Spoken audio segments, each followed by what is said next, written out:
Title: Why Aren't You Fleeing, Human? His reply sent shivers down her spine. The halls of the warship Erebus Ascendant were dark, save for the intermittent flicker of red emergency lights. Smoke hissed through the ventilation shafts, and the metallic scent of ionized plasma hung heavy in the air. Lieutenant Kayla Vryn crouched behind a support beam, her pulse hammering in her ears.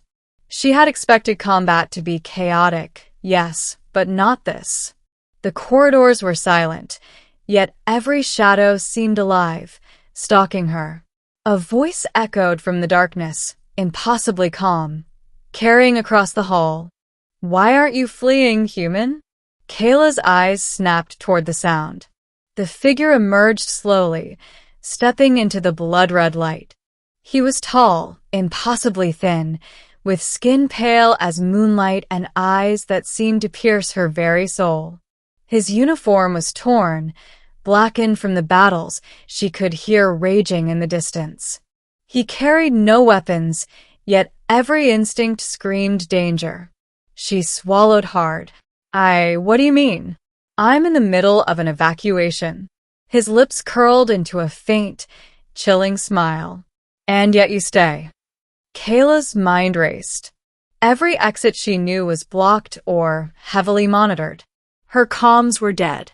The evacuation protocols had failed, leaving her stranded with a creature that should not even exist outside legends, the Revenant, a being said to haunt the most desperate battlefields of the galaxy, leaving only silence in its wake. She thought of her training, of the countless simulations where fear had been her enemy. But this was not a simulation. This was real, and something in the way he moved, unhurried and precise, told her that no skill she possessed could outrun what he represented. Because running isn't always the solution, she managed, her voice steadier than she felt. The Revenant tilted his head. His gaze was unsettling, not just observing but dissecting. Most humans run when faced with certain death, he said. You do not. Why?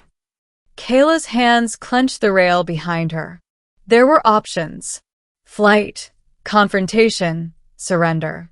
But none of them felt right. Not when the answer was in the way he lingered, the way he watched her, the way his presence twisted the very air. I survive, she said finally. That's why I stay. A shadow passed across his face, though it was difficult to discern emotion on a being so alien. Survival, he murmured. Yes, that is admirable. Yet you are more than survival. You are curious, fearless, reckless. Or perhaps all three. Kayla swallowed again. Fear surged like an electric current, but she forced herself to remain upright. She couldn't show panic, not here.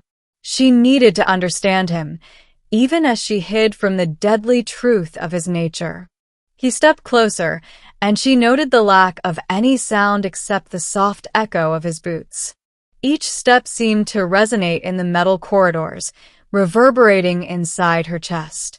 I have observed countless humans, he said, voice almost hypnotic. And almost all of them run. Almost all succumb to the terror inherent in my presence. But you stand. The words weren't threatening. They weren't angry. They were curious.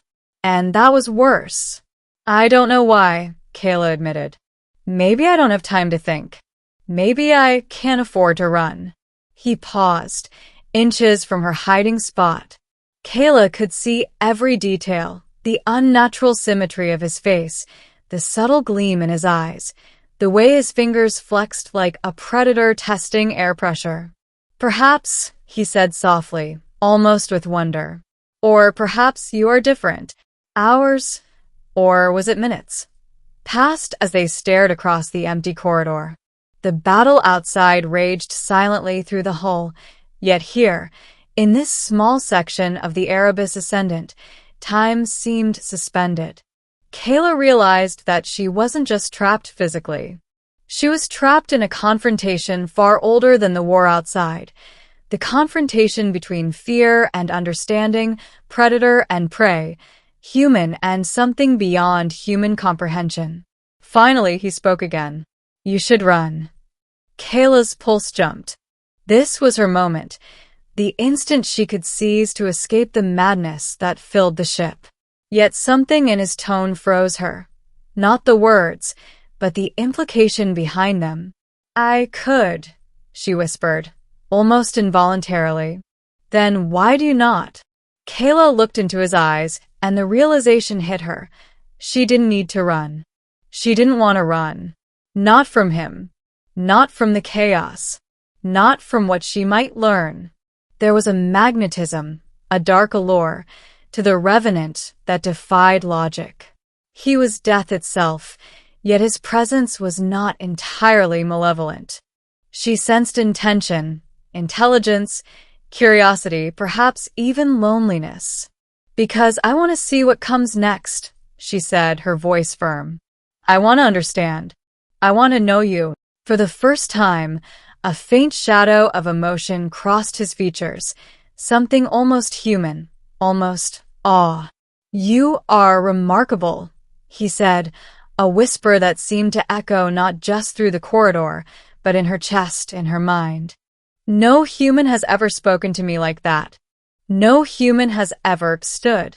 The battle outside the ship worsened, shudders running along the hull. Kayla knew she had only a few hours, maybe minutes, before the Erebus Ascendant became a tomb. But here, in the narrow corridors, a new game had begun. One that was not about weapons or shields or tactics. It was about perception, courage, and the unspoken bond between two beings from different worlds. Over the next several days, Kayla and the Revenant circled each other in a tense, almost ritualistic dance. She learned his patterns, the flicker of his shadow, the rhythm of his breathing. He tested her, placing obstacles, forcing her into choices that would terrify any ordinary human.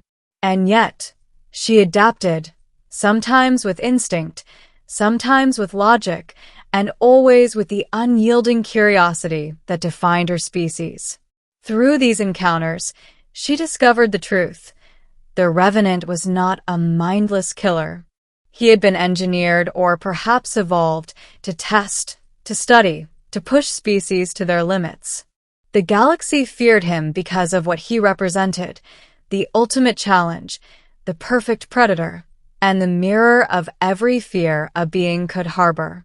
Yet Kayla thrived. Each confrontation strengthened her understanding, sharpened her instincts, and, remarkably, forged a bond of mutual recognition. The Revenant began to anticipate her decisions, yet never punished her for deviation. He was learning from her, just as she was learning from him. On the seventh day, as the ship's hull groaned under pressure and alarms screamed their warnings, the Revenant finally spoke words that chilled her even as they drew her in. You do not fear me, he said. You should. Every instinct, every lesson you've learned, every fiber of your being screams to run. And yet you stand. Why? Kayla stepped forward, closer than she had dared before. She met his gaze fully, unwavering. Because I choose not to, she said. Fear is not my master. Curiosity is. And you intrigue me. For a moment, the ship seemed to hold its breath. Then, incredibly, the Revenant stepped aside, allowing her access to a secure exit corridor. Perhaps, he murmured, there is more to humans than I have ever perceived. Perhaps you are the first I will not destroy. Kayla didn't hesitate. She ran through the corridor, heart pounding, yet with a profound understanding that this was not mere escape.